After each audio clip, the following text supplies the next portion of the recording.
Ako si Son, tamad, pero may pangarap ako. Kaya tara, samahan niyo ako. Ito pala yung a day in a life ko bilang isang teacher sa aming barangay. Syempre, bagong lahat, kakain muna tayo. Hotdog nga pala ang ulam natin for today's video kasi ito yung madaling lutuin. Kaya ano pa natin nyo, tara. Kain na din kayo kasi kakain na ako. Baka walang papaalala sa inyo kumain kaya ako na lang papaalala sa inyo. Ciao! Baka walang nag-aalaga at nagluluto sa'yo. Andito naman ako. Ipapatikim ko sa'yo ang masarap na luto ko. Huy! Yung isa kasi dyan sa iba na nagpaalaga. Ciao! Ayaw kasi sa teacher na loyal. Ang aga-aga nga, grabe na agad ang hugot natin. Minamadali ko na nga yung pagkain ko dito. Baka malate ako. Kakahugot ko kung ano-ano. Eto na nga, nandito na ako sa CR dahil maliligo na ako. Oops, rated SPG. Eto na nga, nagbubuhos na ako. Grabe, sa mga oras na to, ang lamig-lamig talaga. Yung tipong ayaw mong maligo kasi nilalamig na yung relasyon nyo. Huy! For the hugot, opo. So ayun na nga, no, hindi na ako nakapagbanlaw. Ciao! So ito nga pala yung susutin kong uniform ngayong Lunes. Uniform ko pa to nung nagpa-practice teach ako kaya medyo masikip na. Yung black pants ko ngayon sobrang sikip na sa akin.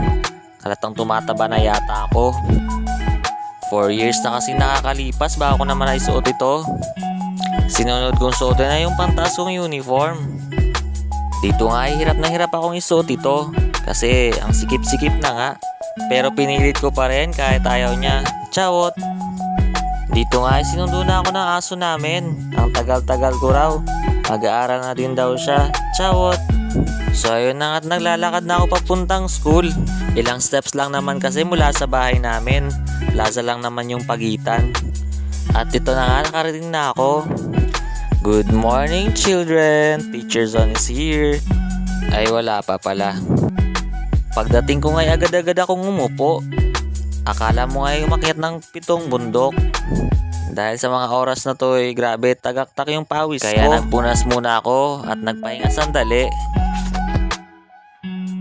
Andito na pala yung iba kong estudyante. Habang nag-aantay sa iba ay naglalaro muna sila. Flex ko lang yung room ko saglit kahit walang design.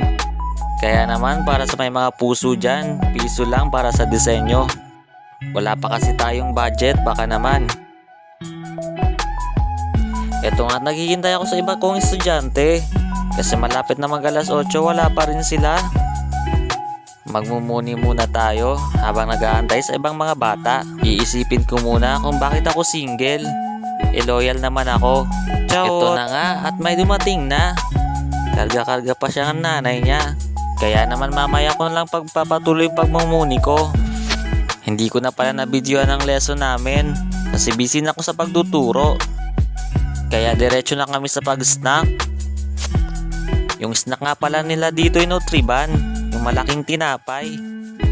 Yung binibigay pag feeding program. Ayun na nga at uwian na. Sabi ko nga sa kanila dito, tingnan nila yung lamesa baka may makakalat pa at ilagay sa basurahan. Dahil pag may basura pa sa ilalim ng mesa ay hindi sila makakauwi. Pero ako din naman yung pumulot at linagay ko sa basurahan. Pagdating ko ay may batang sumisilip. Hi Ace! Nagulat siya bakit nandun siya sa cellphone. Sabi ko sa kanila dito tumayo na. Dahil magpe-pray na kami. Pero yung iba hindi pa nakikinig. Sige, ako na lang uuwi mag-isa. Sanay naman ako mag-isa eh. Huy! So ayun na at naantay kong pumila sila. Kailangan talaga sa mga bata, mahaba yung pasensya mo. Sa mga oras na to ay nagpe-pray na nga kami. Ang bilis nga nilang matutunan yung prayer namin. Agad-agad naman nila itong nasunod.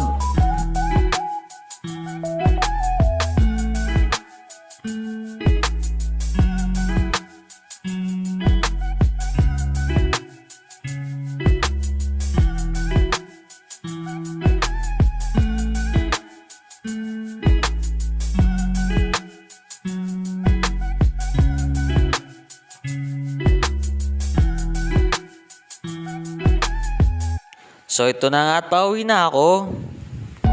Dala-dala ko na nga yung mga gamit ko. Sa dami ko ang dala, 2 beses ako bumalik.